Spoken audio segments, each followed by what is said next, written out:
Hi, here's what I tell every client who comes in.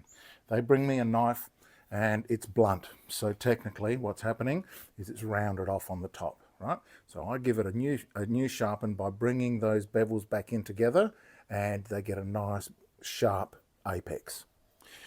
But the first thing that's going to happen is as soon as they start using it, the knife is going to start degrading, obviously, and putting it in the drawer and banging, clanging and all that. What happens is it doesn't go straight away blunt again. It gets crooked, right? It gets a few little kinks and waves in it. And those waves and kinks, crooked feels like blunt. It does. So let's say you're cutting a tomato or something and it's not quite as sharp as it was the day you picked it up. What you can do is you can straighten it on the back of another knife. So grab another knife, similar steel would be best, but it's not essential. And you make a cross, right? Heel to heel, tip to tip. And you just do this, right? Easy.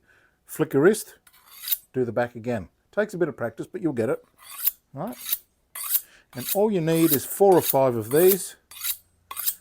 If that doesn't work, 100 won't make it any better, right? 1, 2, 3, 4, 5. Test again. You're going to find that sharpness has returned. So technically you are sharpening a knife with another knife.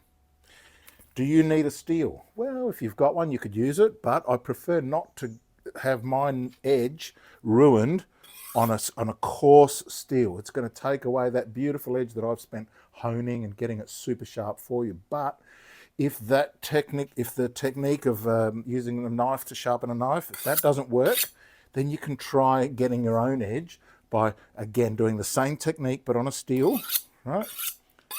Backwards, that's called edge trailing, right?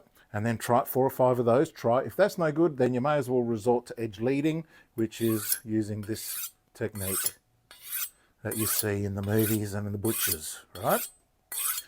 But that's a last resort. Right? I prefer not to use this. And please don't use pull-throughs. Oh, don't even get me started. So now, what if you haven't got a steel and you don't want to use the back of a knife? Well, you can use any sort of shiny metal rod. I'm using a rest. Same story. Right, 5 of those. Test, and you'll find that it's come back. You could use the side of your sink. Just run it down like that, and you'll find that it will straighten up that edge because it's very fine. So it doesn't take long. It doesn't take much for it to get crooked, and it doesn't take much for it to get straight again. That's the tip.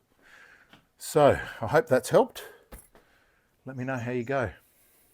Thanks. If that was good for you, hit the like button. You know what to do. See ya.